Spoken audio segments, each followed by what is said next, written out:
everyone, so today's video is going to be a huge, more like chatty kind of roundup with you guys on a ton of luxury beauty that has been sitting in my collection that I don't like.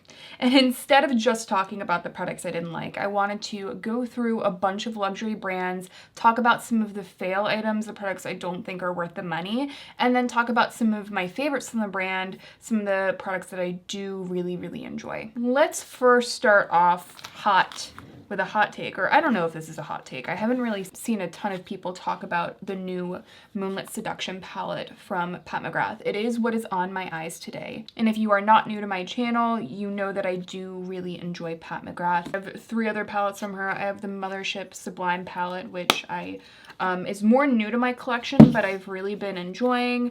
I have the Utopian Dream palette, as well as my favorite, which is the Divine Rose 3 palette, and this is definitely my favorite. I was incredibly excited for the Moonlit Seduction because of all of these insane special shades, and the special shades that Pat McGrath comes out with are some of my favorites. That really wet, insanely glittery formula is what I always look forward to when I pick up one of her palettes. Like, how is it going to perform? How is it going to look? That's what gets me really excited. I love her mattes as well. I think they blend really beautifully. The metallics are nice, but those special shades I feel like really pull together the kind of fantasy and wonder of her palettes. And I thought, you know, more is more. There's 4 of them. Like, how can this go wrong? And I think what has ultimately disappointed me about this palette is that all 4 of the special shades, there's not a lot of nuance here.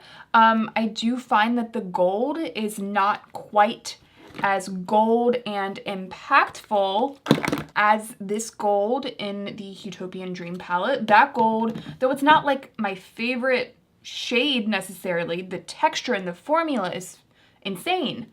But this one is a little bit more subdued. It's pretty, but I just feel like there's something missing. 2 of the lighter, more icy shades are not quite as impactful as this Champagne Divine Rose special shade. Now my favorite, which is this more duochrome purpley blue shade, is gorgeous. It's very pretty, and the shade right next to it is this awesome kind of taupey, cool-toned metallic, and it really can transform a look. And I do think that those 2 colors kind of save this palette, but you can get very similar mattes with any of the other palettes that she has come out with. Again, this like just basic champagne shade, I'm not sure why she keeps putting these into palettes, because for me, I never use them. Ultimately, how can I recommend such an expensive eyeshadow palette when I feel not super inspired by it? The other palettes that I've had from Pat McGrath, I'm like, wow, this look is beautiful. Wow, this is really sparking my creativity. And when I pick up this palette, it just kind of feels like a repeat of some of the other looks that I've had, but just not quite as vibrant and beautiful. So unfortunately, that palette is a pass for me. Now the other 3 palettes that I have, I do recommend, and I really like all 3 of those. Speaking of palettes, let's talk about some Tom Ford palettes. So I have 2 of the eye color quads. I have the classic Nude Dip, and I also have the Suspicion palette. So one is more warm, I feel like Tom Ford just slapped me on the face. One is more warm, one is more cool. And, you know, I think I've been holding back on doing a Tom Ford overview for a while now, because I kind of go back and forth between the formula of the Tom Ford quads. I like that you can use them both wet and dry. I actually really like when you use them wet, it kind of forms this more like pigmented watercolor kind of impact, and I think that there's something really subtle and beautiful about it. But for $90, as someone that reviews makeup, do I see why people talk about these and like them? Yes. Are there other like single eyeshadows that I have in my collection that are still luxury priced, like, you know, 40 bucks, that I would rather have and use and really enjoy using? Yes. So personally, I don't think I recommend the Tom Ford eye quads. At least I haven't found one that I really really love. Again, Nude Dip, this color story is like right up my alley. I like it, but for $90, you know, that's the kind of the crux of the issue there. As far as Tom Ford products, there are some that I really, really love. For example, Platinum, the cream color for eyes. This is one of the first cream eyeshadows, luxury-wise, that I invested in, and it's still one of my favorites. It is the perfect taupey, creamy one-and-done shadow. It lasts really well on the eyes, and it just is such an elegant one-and-done look. It's one of those products that's really hard to go wrong, and I just love the way it makes the skin look, the eyelids. It looks really reflective. It's very natural and blendable, and it isn't harsh or, you know, sometimes I feel like these this formula is a little dull. There's not as much reflection as I want. I am, however, someone that prefers creams typically, so that's something that you guys have to keep in mind. That is my bias, but this is definitely what I would prefer to spend my money on, or either one of the cream and powder duos. Naked Bronze is freaking incredible, you guys. You have this incredible wet sparkle, this chocolatey creamy bronze shade. It's like the perfect smoky eye. If you want to go with something warmer and more wearable, do Golden Peach, which this is perfect for every day. And if you want to amp it up, you could go in with the sparkle on top. The other palettes from Tom Ford have not really impressed me. And I also have tried 2 different complexion products from Tom Ford that I was not a fan of. So the Traceless Soft Matte, I was so excited for this foundation, you guys. So excited. It looked very thick on my skin. It transferred super readily as well. So in general, if you're looking for something really skin-like with still a good amount of coverage, I mean, go with something like the Shiseido Synchro Skin. As far as luxury beauty goes, this is an incredible formula and one that I would recommend over and over. So, you know, I would recommend something like the Shiseido over the Traceless Matte. And I've also been trying the Glow Tinted Moisturizer, and it's just not worth the money. You know what I mean? For example, I'm wearing a $10 foundation on my skin today, at least on this side. I'm comparing it to another discontinued product. More details on it in an upcoming video. But it has been way more impressive than this product. So again, it doesn't mean that any of these luxury products are bad necessarily, but for the price, for me, not worth it. Now, one of the first products from Chanel that I really, really wanted to try was the Rouge Coco Flash in the shade Boy. I had seen this in so many magazines and everyone was saying how freaking incredible it was.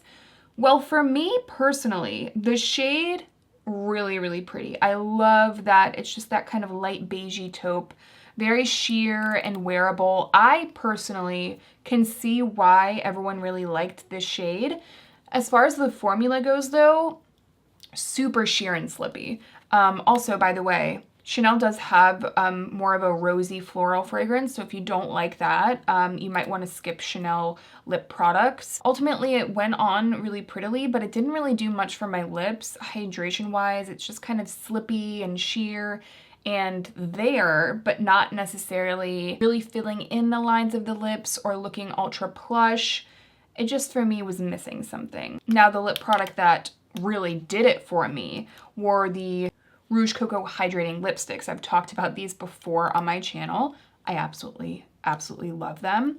They're the perfect mix of a sheer but buildable, stiff lipstick formula. It gives your lips enough hydration. It feels secure on the lips, but again, it's not like a really crackly matte formula. It still has that really beautiful satin silkiness to it. There is something so luxurious about these, and ever since I tried them, I just haven't been able to get enough. I really, really adore them. Another Chanel product that I was not a fan of, one of the first that I tried as well, was the Chanel Le Beige Healthy Glow Bronzing Cream. This is one of the newer shades. This is the shade Deep. I previously tried it. I had the lighter shade and I didn't like it back then, but I decided to retry it because I'm planning on doing a bronzing balm video soon.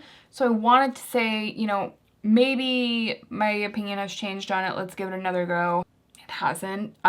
It's just so choppy looking. It doesn't want to stick to my skin, which is very unfortunate. There are so many other formulas that I would recommend over this one. The Charlotte Tilbury one, I'll leave it linked down below. That bronzing balm really blends effortlessly and smoothly, and it has more shades as well. So as far as luxury cream bronzers, I don't like this one from Chanel. Another product that I don't think is worth it is the Chanel Eye Quad in the shade Tissé Vendôme. I apologize. That's not how you say it. Again, pretty. The shades, I like the shades, but there's just something kind of lackluster about the formula. They just look a little bit flat to me. It's not giving me the creamy impact that I really like with my eyeshadows. More of a baked formula, which I'm not necessarily opposed to, but when it goes onto the eyes, I'm expecting it to really warm up, and these just still look a bit flat. They blend really nicely, but they're not ultra pigmented. For me, it's missing something. For this price point, it's definitely missing something to me.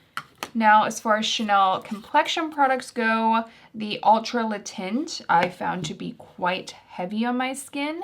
It never really quite looked right. I really was holding out a lot of hope for it. This one just looked a little bit flat, and it kind of exaggerated my fine lines as well. However, I do recommend the Beige Water Fresh Tint from Chanel, and I have recommended this in the past. If you want a true no makeup foundation product, like literally just looks like skin, watery, just like sheer coverage that is absolutely undetectable, this product is beautiful for that. So personally, I would skip the Ultra Le Tint, and if you are interested in a gorgeous, luxurious, no makeup product, I do think that this formula is beautifully unique and worth the money. And lastly, a product that I like from Chanel is Chanel Pantene Bronze. It's just one of those gorgeous kind of antique gold shades that will go with any look. It is such a gorgeous, simple eyeshadow, but it just looks beautiful every time. I know it's a little bit more boring, but if I'm going to purchase a luxury beauty product, I want it to be consistent and wearable and usable. And as far as cream shadows go, this is definitely one that I would recommend. It's a little bit thinner than something like the cream color for eyes from Tom Ford, but very similar. If you want something a little bit more emollient, I would go with the Tom Ford. And if you want something a little bit thinner, more of like a cream putty texture, the Chanel is what I would go for. I actually don't have a product I don't like from this brand because I haven't really tried a ton from them. But the Givenchy Prisme Libre Rose Powder is literally, I think, the best powder that I've ever used for dry skin. I am wearing a bit on my face. I've just been so impressed by it. It's really one of the only powders that I will wear under my eyes because I am like pretty much not a fan of powder under the eyes. Typically I avoid it, but if I really feel like I need to smooth out that area, this is kind of the only powder that I'm reaching for. I did pick up the e.l.f. Halo Glow. It's like coming in the mail. I did have a few people ask me about that powder, if it's something that is potentially a dupe for the Givenchy, so I will be testing that one out for you guys, but until I have confirmation, this is going to be top shelf for me. If you have dry skin, I highly recommend checking it out. Now let's talk about Kjaer Weis. You guys know a product that I will always recommend endlessly for Kjaer Weis are the cream blushes. They are so effortless, fresh. They're not way too dewy. They're not super matte either. They blend effortlessly. I love how buildable they are. And in general, if you are just someone that really likes a creamy, pretty, fresh cheek look, I really feel like you just can't go wrong. They're so easy and never pick up the makeup under them. A very like foolproof kind of luxury cream blush product.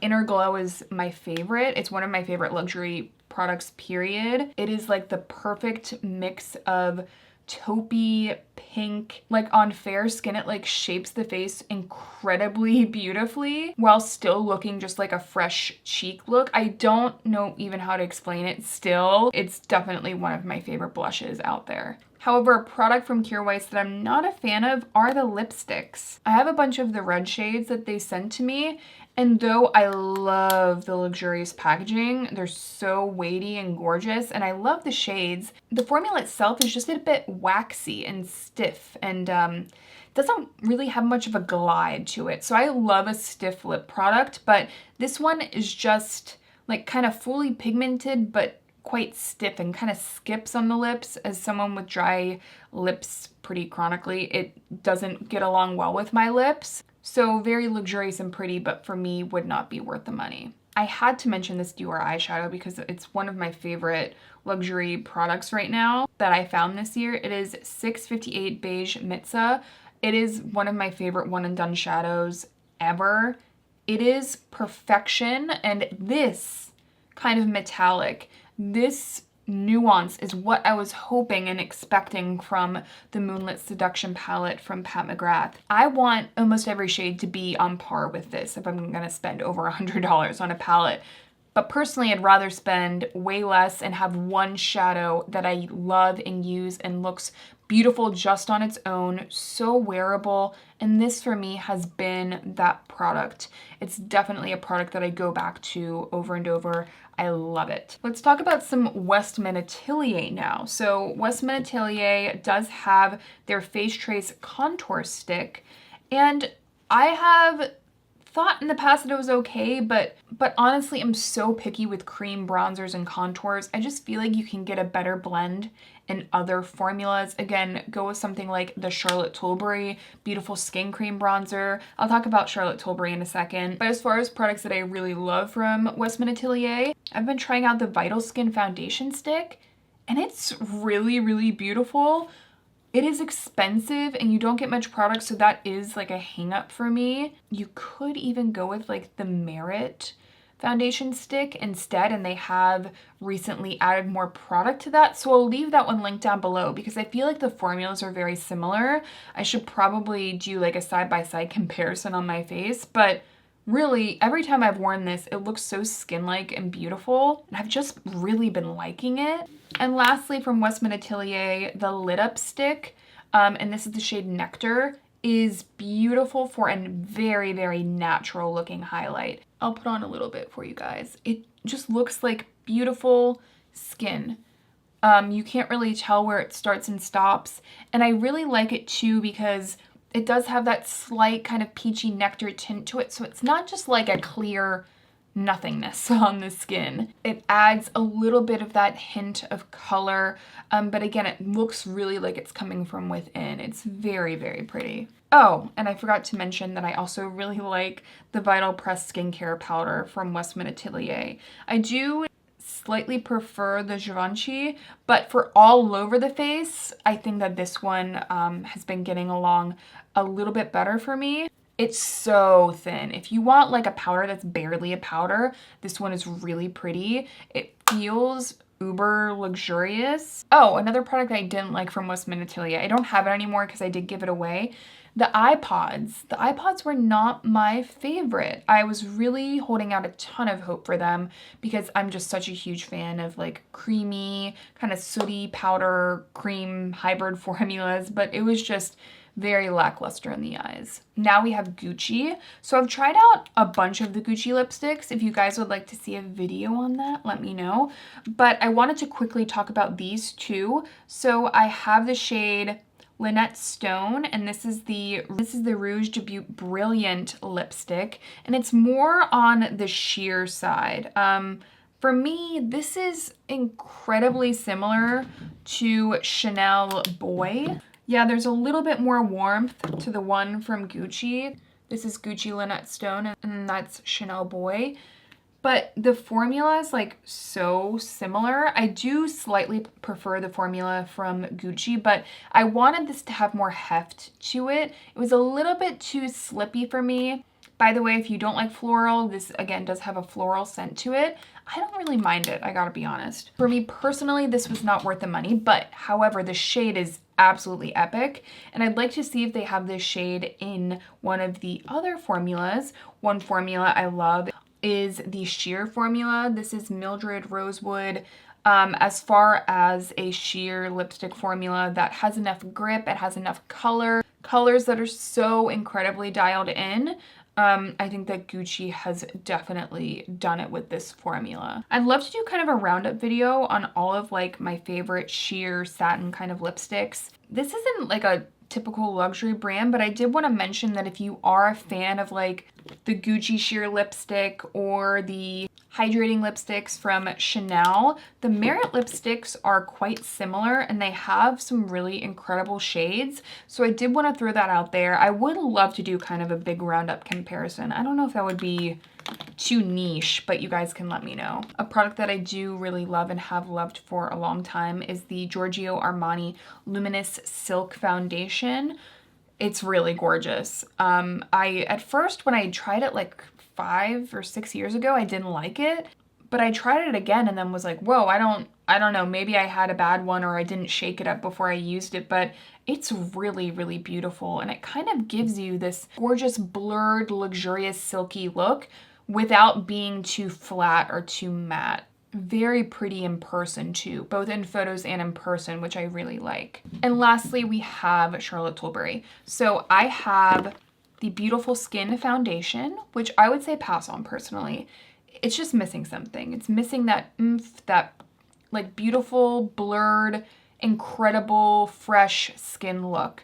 It's fine. It doesn't look bad on the skin at all. And I do appreciate that it has a thinner texture, but again, it's just kind of not romancing me, if that makes sense. And when you're dealing with expensive makeup, it needs to give me the romance. You know what I mean? A product I would recommend are the Beauty Light Wands. They're still some of my most favorite highlights out there. As far as a luxury highlight, like this is the first one that comes to mind. If you want something that is impactful but can also be sheared out, sets it down on the skin, but it's still like a true cream highlight, it's like really hard to go wrong with these. They're very beautiful, you guys, and I've loved them for a long time. And as far as the Hollywood Flawless Filter goes, e.l.f. actually came out with a product recently that is very similar to this, and I have a whole video on it if you'd like to see a comparison, and I will leave it right here for you guys. But thank you guys so much for being here. I hope you enjoyed the video.